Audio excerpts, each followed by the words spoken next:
This is Analytic Geometry, and you are listening to our first lesson on hyperbola. Now, I don't want to go straight to hyperbola. Okay, I want us to return to how I came to introduce the conic sections. We began with these cones. These are called cones with two naps. And the conic sections that we are or that we had been talking about, they are the intersection of these cones and a plane. So imagine the plane to be a piece of paper, and we will cut one nap of your cone, okay, in such a way that our cutting plane is kind of slanted. The intersection of the cutting plane and our cone is going to be a parabola. Now we can cut one nap in such a way that it will produce this, an ellipse. Okay, so our cutting plane is slanted. Now when our cutting plane is perpendicular to the axis of symmetry of this double nap, okay, or it is parallel to the table. Okay, so our cones are resting on the table. When our cutting plane is horizontal, the intersection of the cone and the cutting plane is going to be a circle. Now, this is where the hyperbola arises. When our cutting plane is perpendicular, okay, to the table below, to the plane where our cone is resting, it will produce the hyperbola. So the hyperbola are or is like two parabolas, and they are facing opposite directions.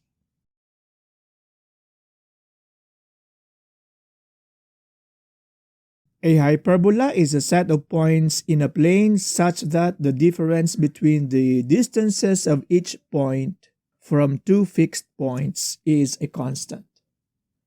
So the points of our parabola are defined in relation to fixed points, and we call these fixed points your foci.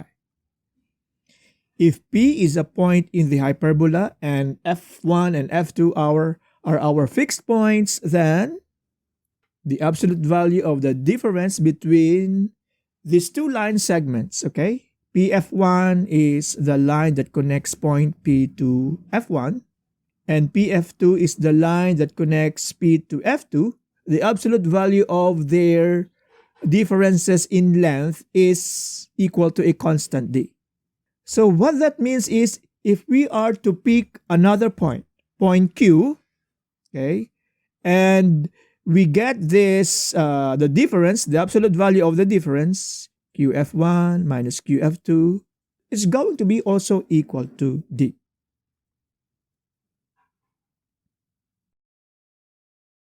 Our hyperbola has two branches.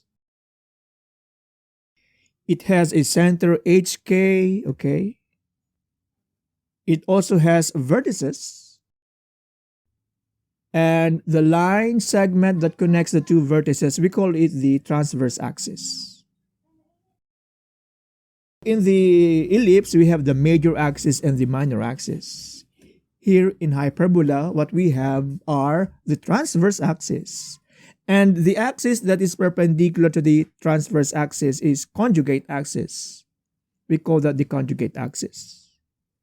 Now, the hyperbola approaches to oblique asymptotes. And in fact, that is my guide when I am sketching the graph of a hyperbola. But using paper and pencil, okay, without the help of a computer, what I do is I first produce the oblique asymptotes because the sketch or the graph of your hyperbola will follow the oblique asymptotes. And you know how curves behave in relation to asymptotes.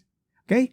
Now, in order to produce the asymptotes, this is what I do. Okay, so upon laying down the transverse axis and the conjugate axis, these two segments actually define a rectangle. And then what I do is I will draw a line through the opposite vertices of this rectangle. Okay, so those are the two oblique asymptotes. And you know how curves behave in relation to asymptotes. Okay, so the curve approaches the asymptotes. Okay, it gets closer and closer to the asymptotes, and that is why when I was a student and when I was graphing the hyperbola, the oblique asymptotes were my guide. Now we also have the latus rectum. So it is a chord perpendicular to the principal axis. It passes through the focus. And of course, you know what information can we get from the latus rectum. It is telling you the width or how wide is your hyperbola from or along the focus. That is the latus rectum.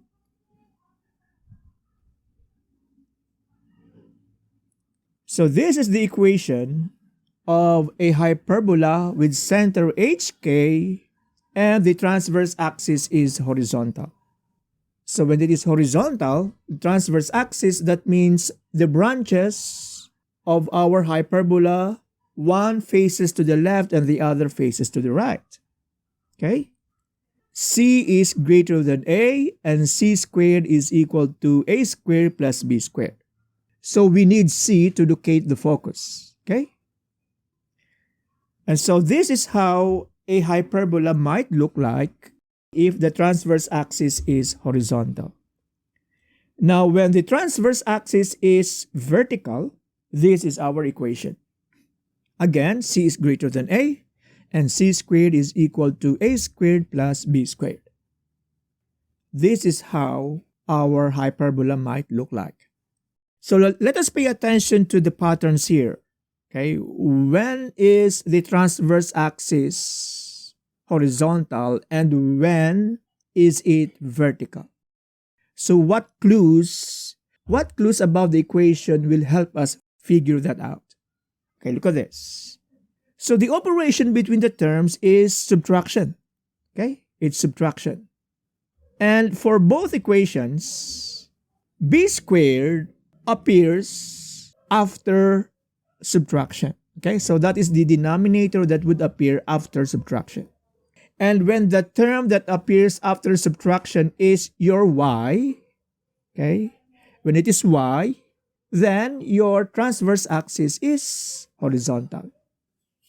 When the term that follows the subtraction is x, the transverse axis is vertical.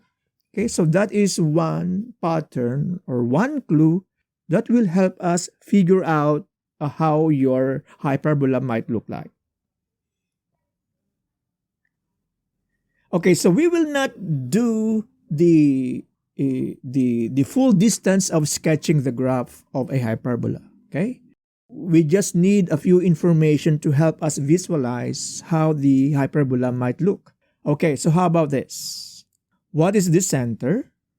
And what is the principal axis? So the principal axis is that line that passes through the transverse axis.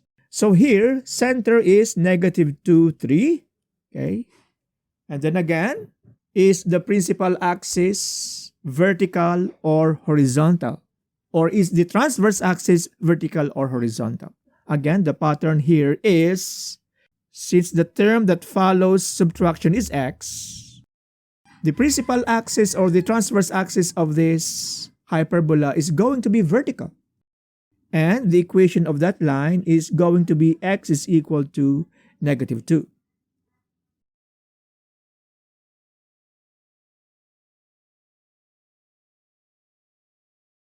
How about this one? So here, the center is 0, -2.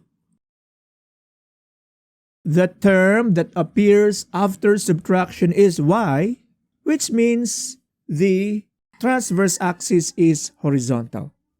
And the equation of that axis or the principal axis is y is equal to -2. And so this is how your hyperbola might look like.